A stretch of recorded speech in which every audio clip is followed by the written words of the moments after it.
ओम साईं। श्री साईं सच्चरित्र अध्याय 24। प्रारंभ।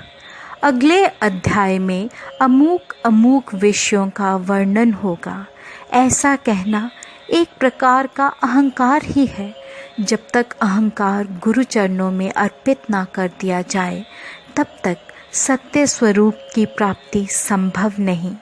यदि हम निरभिमान हो जाएं तो सफलता प्राप्ति होना निश्चित ही है।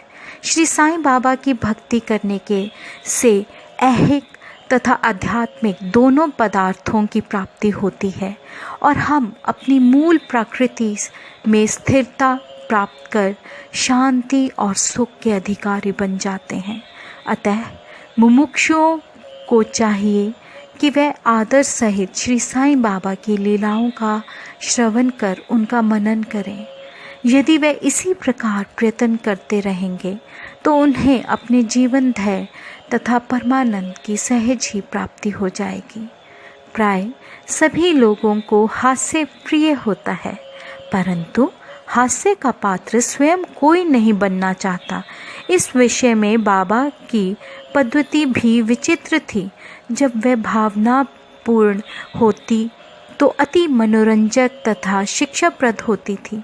इसलिए भक्तों को यदि स्वयं हास्य का पात्र बनना भी पड़ता था तो उन्हें उसमें कोई आपत्ति ना होती थी। श्री हेमाड पंत भी ऐसा एक अपना ही उदाहरण प्रस्तुत करते हैं। चना लीला। शिरडी में बाजार प्रति रविवार को लगता है। निकटवर्ती ग्रामों के लोग आकर वहां रास्तों पर दुकानें लगाते और सौदा बेचते हैं। मध्य के समय मस्जिद लोगों से ठसाठस भर जाया करती थी, परंतु इतवार के दिन तो लोगों की इतनी अधिक भीड़ होती कि प्राय दम ही घुटने लगता था। ऐसे ही एक रविवार के दिन श्री हेमाड पंत बाबा की चरण सेवा कर रहे थे। श्यामा बाबा के बाई और वामन राव बाबा के दाहिनी ओर थे। इस अवसर पर श्रीमान बूटी साहेब और काका साहेब दीक्षित भी वहां उपस्थित थे। तब श्यामा ने हंसकर अन्ना साहेब से कहा कि देखो, तुम्हारे कोट की बाह पर कुछ चने लगे हुए से प्रतीत होते हैं।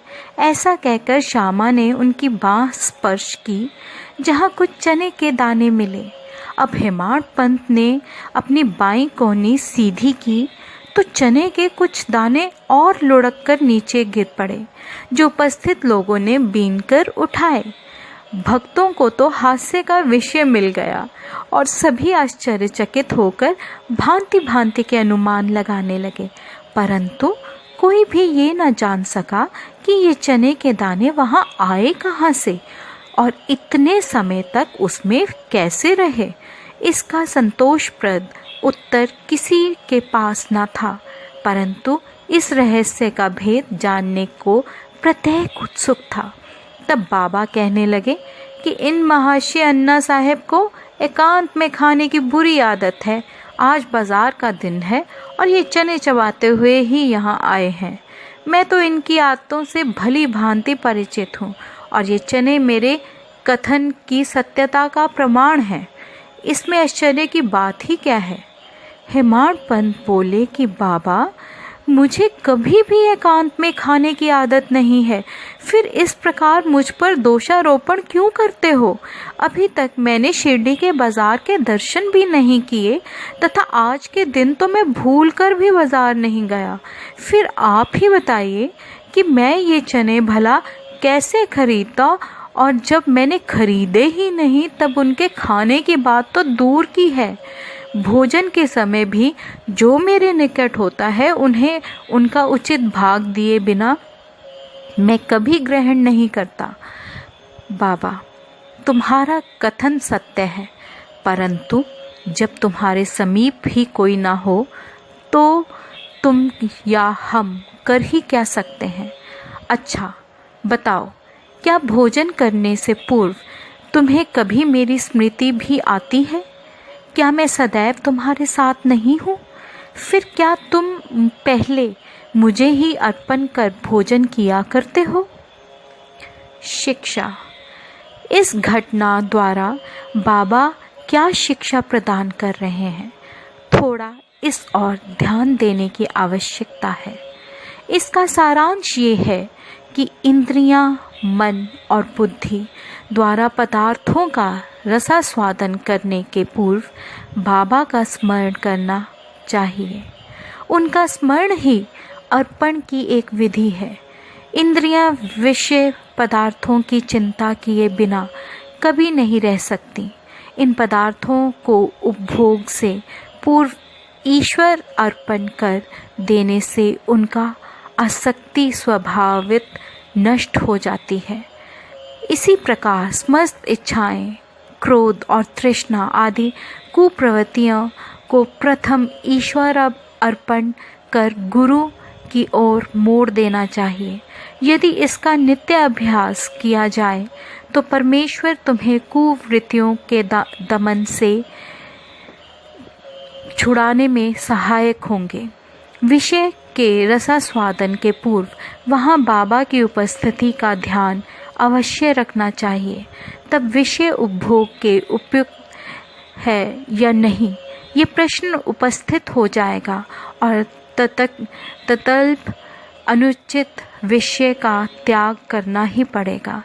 इस प्रकार कुप्रवृत्तियाँ दूर हो जाएंगी और आचरण में सुधार होगा।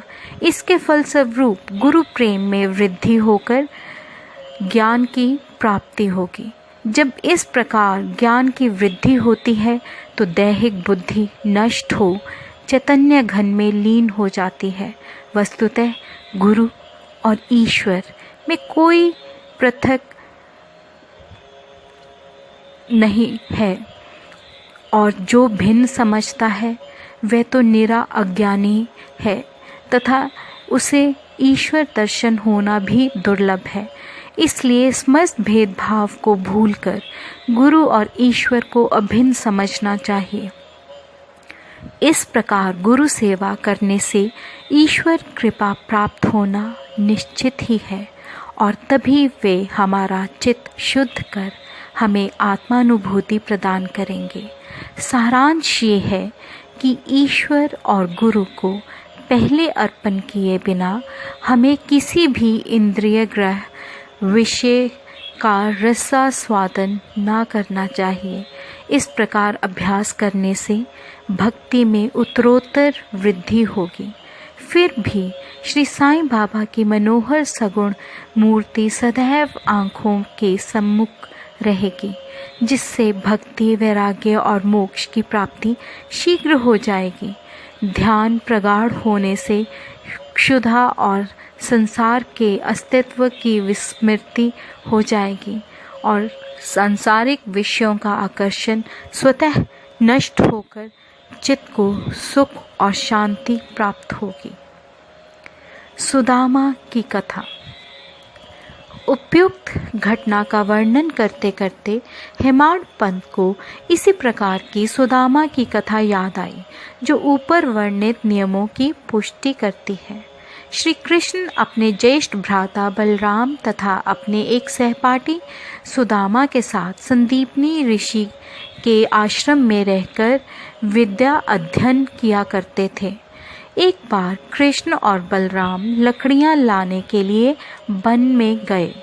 संदीपनी ऋषि की पत्नी ने सुदामा को भी उसी कार्य के निमित्त वन भेजा तथा तीनों विद्यार्थियों को खाने को कुछ चने भी उन्होंने सुदामा के द्वारा भेजे। जब कृष्ण और सुदामा की भेंट हुई तो कृष्ण ने कहा, दादा मुझे थोड़ा जल दीजिए, प्यास अधिक लग रही है। सुदामा ने कहा, भूखे पेट जल पीना हानिकारक होता है, इसलिए पहले कुछ देर विश्राम कर लो। सुदामा ने चने के संबंध में ना कोई चर्चा की और ना कृष्ण को उनका भाग ही दिया। कृष्ण थके हुए तो थे ही, इसलिए सुदामा की गोद में अपना सर रखते ही वे प्रगाढ़ निद्रा में निमग्न हो गए। तभी सुदामा ने अवसर पाकर चने चबाना प्रारंभ कर दिया। इसी बीच में अचानक कृष्ण पूछ बैठे कि दादा, तुम क्या खा रहे हो और ये कड़कड़ की ध्वनि कैसे हो रही है? सुदामा ने उत्तर दिया कि यहाँ खाने को है ही क्या, मैं तो शीत से कांप रहा हूँ, इसलिए मेरे दांत कड़कड़ बज रहे हैं। देखो तो, मैं अच्छी तरह विष्णु सहस्त्र नाम भी उच्चारण नहीं कर पा रहा हूँ। ये सुनकर अंतर्यामी कृष्ण ने कहा कि दादा, मैंने अभी स्वप्न में देखा कि एक व्यक्ति दूसरे की वस्तुएं खा रहा है। जब उससे इस विषय पर प्रश्न किया गया तो उसने उत्तर दिया कि मैं खाक खा रहा हूँ। तब प्रश्नकर्ता ने कहा, ऐसा ही हो दादा, ये तो केवल स्वप्न था। मुझे तो ज्ञात है कि तुम मेरे बिना अन्न का दाना भी ग्रहण नहीं करते, परंतु श्रम के वशीभूत होकर मैंने तुमसे ऐसे ही प्रश्न किया था। यदि सुदामा किंचित मात्र भी कृष्ण की सर्वज्ञता से परिचित होते तो वे इस भांति आचरण कभी ना करते, अतः उन्हें इसका फल भोगना ही पड़ा। श्री कृष्ण के लंगोटिया मित्र होते हुए भी सुदामा को अपना शेष जीवन दरिद्रता में व्यतीत करना पड़ा, परंतु केवल एक ही मुट्ठी रूखे चावल जो उनकी स्त्री सुशीला ने अत्यंत परिश्रम से उपार्जित किए थे, भेंट करने पर श्री कृष्ण जी बहुत प्रसन्न हो गए और उन्हें उसके बदले में सुवर्ण नगरी प्रदान कर दी। जो दूसरों को दिए बिना एकांत में खाते हैं, उन्हें इस कथा को सदैव स्मरण रखना चाहिए। श्रुति भी इस मत का प्रतिपादन करती है कि प्रथम ईश्वर को ही अर्पण करें तथा उच्चिष्ट हो जाने के उपरांत ही उसे ग्रहण करें। यही शिक्षा बाबा ने हास्य के रूप में दी है। अन्ना साहिब चिंचिंकर और मौसी बाई। अब श्री हेमाड पंत एक दूसरा हास्य पूर्ण कथा का वर्णन करते हैं, जिसमें बाबा ने शांति स्थापन का कार्य किया है। दामोदर घनश्याम बाबारे उपनाम अन्ना चिंचिकर बाबा के भक्त थे। वे सरल, सुदृढ़ और निर्भीक प्रकृति के व्यक्ति थे। वे निडरता पूर्वक स्पष्ट भाषण करते और व्यवहार में सदैव नगद नारायण से थे। यद्यपि व्यवहारिक दृष्टि से वे रूखे और असहिष्णु प्रतीत होते थे, परंतु अंतःकरण से कपटहीन और व्यवहार कुशल थे। इसी कारण उन्हें बाबा विशेष प्रेम करते थे। सभी भक्त अपनी अपनी इच्छा अनुसार बाबा के अंग को दबा रहे थे। बाबा का हाथ कठड़े पर रखा हुआ था। दूसरी ओर एक वृद्ध विधवा उनकी सेवा कर रही थी, जिनका नाम वेणुबाई कौजलगी था। बाबा उन्हें माँ शब्द से संबोधित करते तथा अन्य लोग उन्हें मौसी बाई कहते थे। वे एक शुद्ध हृदय की वृद्ध महिला थी।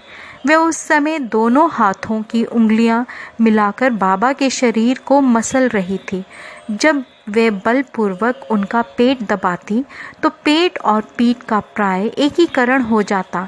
बाबा भी इस दबाव के कारण यहाँ वहाँ सरक रहे थे। अन्ना दूसरी ओर सेवा में व्यस्त थे।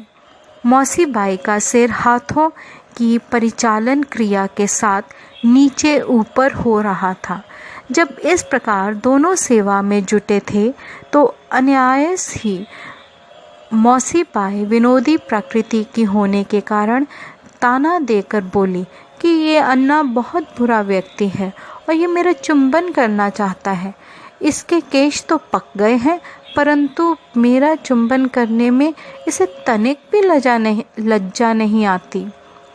यतः सुनकर अन्ना क्रोधित होकर बोले, तुम कहती हो मैं एक वृद्ध और बुरा व्यक्ति हूँ? क्या मैं मूर्ख हूँ? तुम खुद ही छेड़खानी करके मुझसे झगड़ा कर रही हो। वहाँ उपस्थित सब लोग इस विवाद का आनंद ले रहे थे। बाबा का स्नेह तो दोनों पर था। इसलिए उन्होंने कुशलतापूर्वक विवाद का निपटारा कर दिया। वे प्रेम पूर्वक बोले, अरे अन्ना, व्यर्थ ही क्यों झगड़ रहे हो?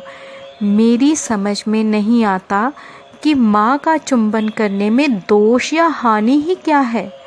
बाबा के शब्दों को सुनकर दोनों शांत हो गए और सब उपस्थित लोग भी जी भरकर ठहाका मारकर बाबा के विनोद का आनंद लेने लगे।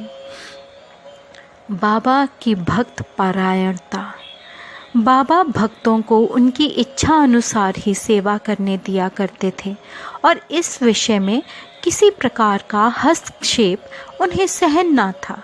एक अन्य अवसर पर मौसी बाई बाबा का पेट बलपूर्वक मसल रही थीं, जिसे देखकर दर्शकगण व्यग्र होकर मौसी बाई से कहने लगे कि माँ, कृपा कर धीरे धीरे ही पेट दबाओ। इस प्रकार मसलने से तो बाबा की आंतड़ियाँ या और नाड़ियाँ भी टूट जाएंगी। वे इतना कह भी न पाए थे कि बाबा अपने आसन से तुरंत उठ गए और अंगारे के समान लाल आंखें कर क्रोधित हो गए। साहस किसी में ना था जो उन्हें रोके।